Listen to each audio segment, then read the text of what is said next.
At the corner of Central Library, on the edge of Tudor Square, stands a small memorial. I've put the wording from the plaque for you to read. My thoughts are, do many people even notice it? And there seems to be a lack of information about Thomas Boulsover the man. Who was he? What happened next after his discovery? Why is the square named Tudor Square, not Boulsover Square?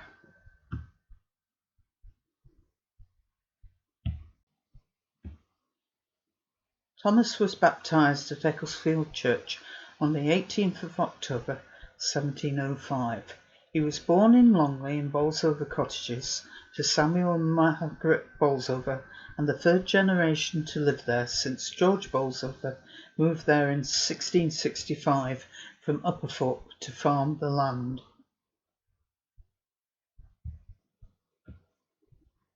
The cottages are still shown on a map in the 1900s next to the workhouses, now the Northern General. The cottages would appear to be where Hucklow Primary School is now. If you turn the corner from the school and walk up the Barnsley Road, you will see two much older strips of wall, which would appear to be a narrow entrance. Is it part of the old homestead? Thomas's father was both a farmer and a cutler, having been apprenticed to William Smith, a cutler in Bell Houses, where Firth Park Library is now. It is possible that his grandfather was a smith or cutler too, because early documents suggest the homestead had a smithy when he arrived. Having a subsidiary occupation as a cutler or smith, as well as farming, was not unusual, and was especially common in Sheffield and the surrounding area. The farms were small and the land not especially fertile, so farming in the summer and working at the forge in the winter seemed to work quite well.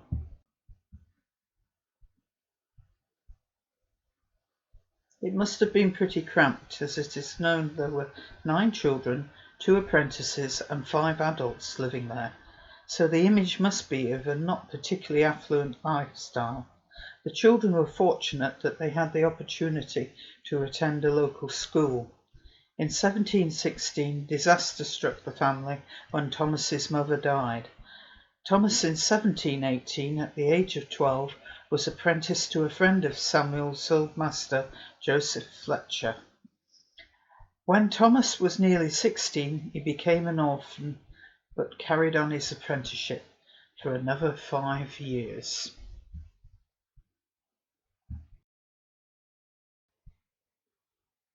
In 1726, Thomas went to the newly built Cutler's Hall to become a freeman. This is his signature from that eventful day. In 1728, he married Hannah Dodsworth, the daughter of a farm worker in Ullerton, and set up his business. It is not known where in the city centre they were living at the time. Much of the city had yet to be developed. The Boulsovers' first child, Sarah, was born in June 1729, but the infant soon died. The Boulsovers had 10 children throughout their marriage, of which only 2 survived to adulthood. Thomas Boulsover continued as a cutler, with several apprentices working for him over the years, often taking more apprentices than he was legally allowed to do by the guild. Perhaps he needed the money. In the 1740s, Thomas Boulsover moved into new premises on Sycamore Hill, now Tudor Square, around the area the monument stands. Legend has it that Thomas was mending a knife which had silver on it, and in order to clamp the knife in tight to the vise, he used a copper coin as a wedge. The silver of the knife, being heated by solder, ran onto the copper coin. Thomas, having realized that the silver had fused to the copper, put the coin through a roller and confirmed that it was possible to roll out the copper and silver into a thin plate. Thomas had discovered a new way of coating copper in silver that stayed permanently fused, and therefore could produce items that looked like silver but only used a tiny amount of actual silver. The process he came up with consisted of cutting off from a solid bar of copper a rectangular piece about 7.5 centimeters or 3 inches wide by 30.5 centimeters or 12 inches long, and about 2.5 centimeters or 1 inch thick, so not a very big piece. A silver sheet of slightly smaller dimensions was laid on the copper, and an iron sheet, the exact size of the silver, on top of that. The 3 sheets were then bound together tightly by iron wire. The whole was then put into a furnace until it was red hot and the silver began to melt. The block was carefully taken from the furnace and put aside for cooling. The next stage in the process was passing these blocks through rollers, and during this process it underwent several further stages of heating or annealing. It became obvious to Thomas that he needed a partner and financial backing. He found a partner in a young cutler called Joseph William from Sharrow Mill. Thomas went to Strelly Pegg of Beechif for financial backing. Strelly Pegg was an extremely wealthy man who owned several estates. Thomas went to him and did a Georgian version of Dragon's Den. Pegg was impressed enough to lend him £70, which to Boulsover was between 2 and 3 years' wages.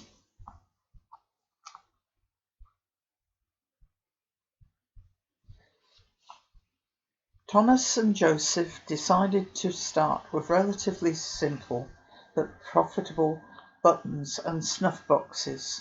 There was already a lucrative market in Sheffield making brass buttons that look like gold, called alchemy.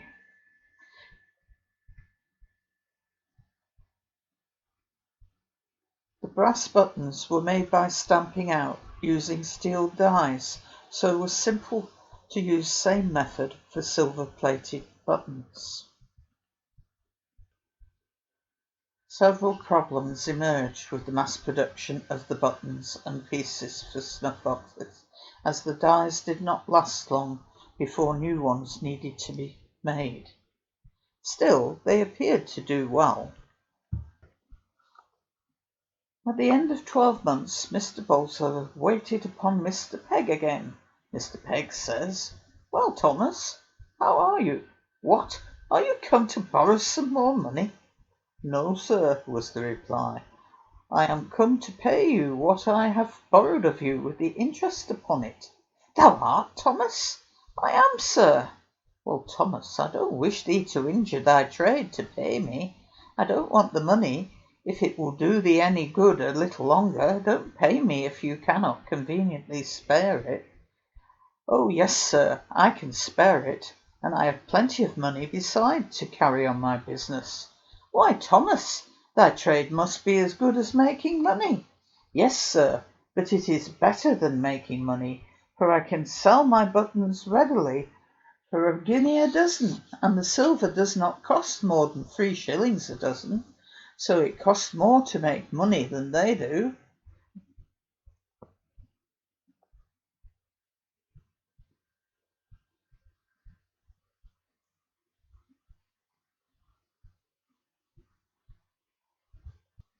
The Boulsover family moved to new, larger premises with an increased rental charge and a garden. The new property and outhouses stretched through from Norfolk Street to what was then Sycamore Street, with Bowling Green Lane, later renamed Tudor Way, running down the side of the next property.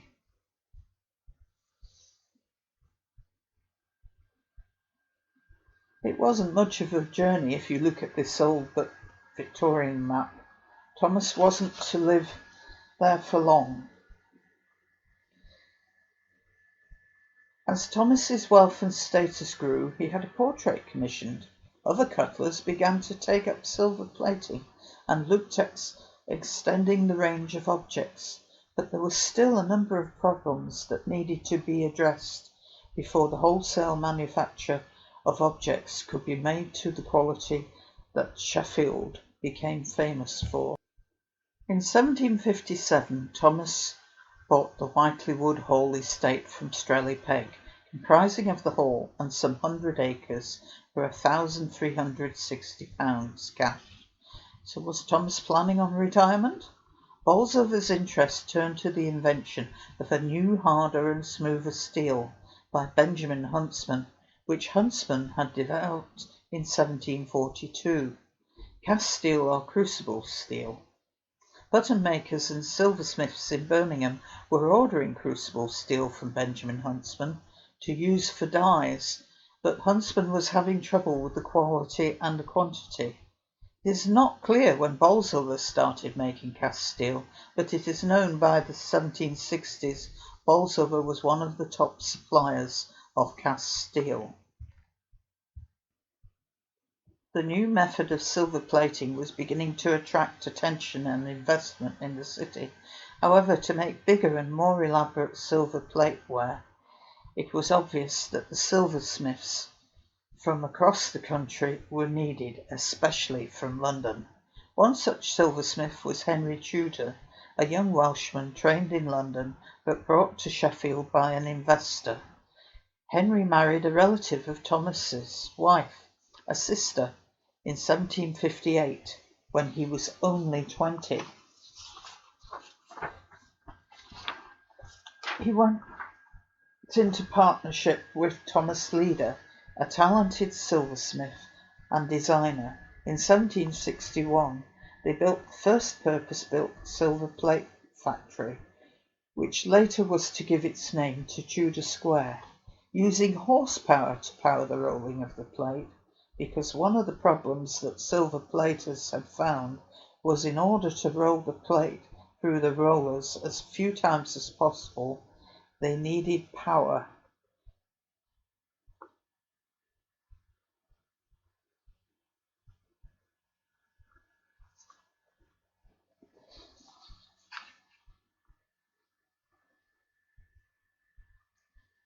Not all incoming silversmiths were welcomed into Sheffield. The silversmiths were aware that they were in short supply, and therefore they demanded higher wages, and even paid holidays. He remembered 2 braziers who kept hunters, while their employers had to depend upon their own feet, and several had the hairdresser to attend them with powder at their respective manufactories in working hours. In 1722, the Cutlers Company complained that several members had quitted the trade of cutlers and become manufacturers of silver and plated goods, yet such freemen continued to bind apprentices at the Cutlers' Hall, and the indentures express that such apprentices so bound shall be instructed in the business, trade, or occupation of a cutler, notwithstanding which the apprentices are altogether employed in the silver and plate trade, and are not at all employed in the cutlery business, and never properly learned the trade. Sheffield plate became famous and fashionable. Benjamin Franklin, on his visit to the area, bought a jug, which he seems to have been especially fond of, and the Prime Minister writes of visiting Sheffield and buying 2 sweet little candlesticks. This meant that a lot of investment was coming into Sheffield, and also that the term "made in Sheffield" became a byword for quality, when before cutlers had been eclipsed by London cutlers and silversmiths. Wages were rising, and careful saving meant some workmen could be wealthier than their masters. But in 1760, the 2 men who started it all off were leaving the silver plate manufacturing.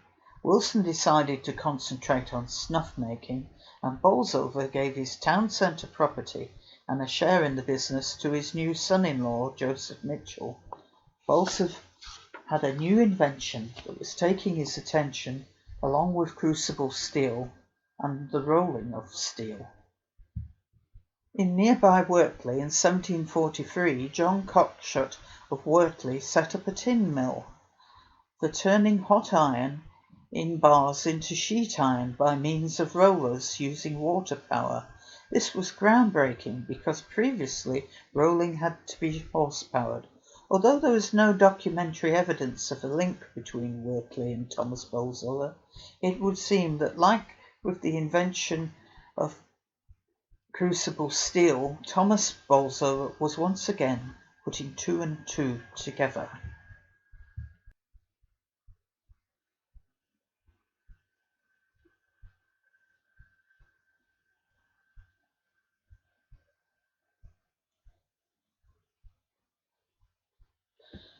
Boulsover had invented a new way of setting the teeth in a saw, which meant that the saw could be cut from a sheet of steel, which, if rolled out in a mill, could make saws consistent for quality, but also cheap enough to undercut other saw makers, such as in London.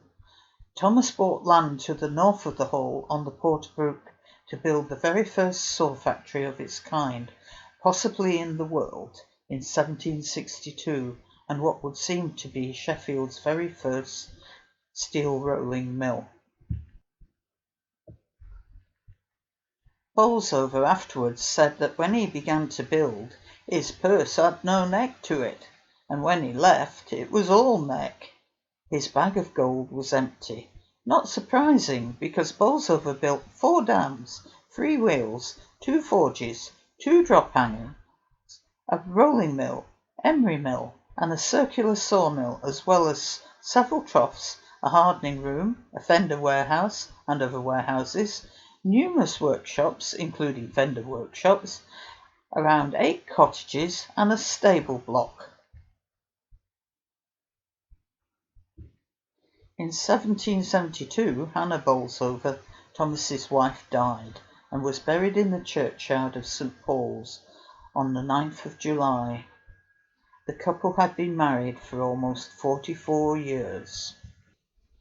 The directory entry in 1774 for Thomas Boulsover and Company lists the company as a manufacturer of saws, fenders, edge tools, cast steel and emery, with no mention of silver plating or buttons. The fact also that Boulsover was not on the list of prominent silver platers pushing the government for the opening of the assay office would seem to indicate Boulsover had separated from that business, though in 1787 there is an indication that Joseph Mitchell was still making buttons in the town centre.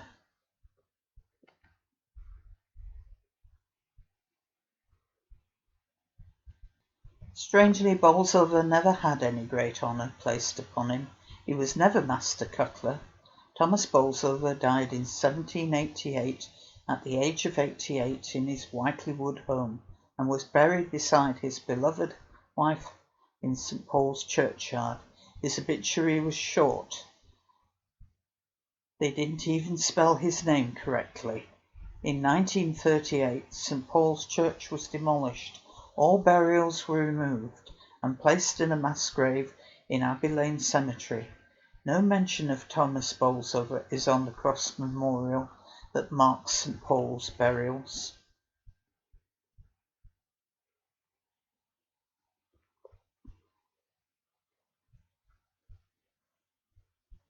In 1927, there was a move to commemorate Thomas Boulsover in Whiteley Wood, and a monument was made from some of the stones left from a long demolished works building. It stands there still, but strangely Boulsover's contribution to steel manufacturing and the saw industry is not mentioned. Boulsover's innovations in saw making and steel rolling moved Sheffield from being a town that made a small number of saws to being the top manufacturing town for saws in the UK. His method of rolling plate was to influence John Brown to take up the method to make armoured plate. I finish with a quote from Frederick Bradbury. Perhaps after all there was a certain combination of intelligent search, good luck, and what in homely phrase is called the power to put two and two together. Other businesses that he founded in after life, such as the establishment of rolling mills, manufacture of saws by the new process of rolling, spades, shovels, etc., should one have thought have handed his memory down to us as one of the great pioneers of the 18th century commercial industries.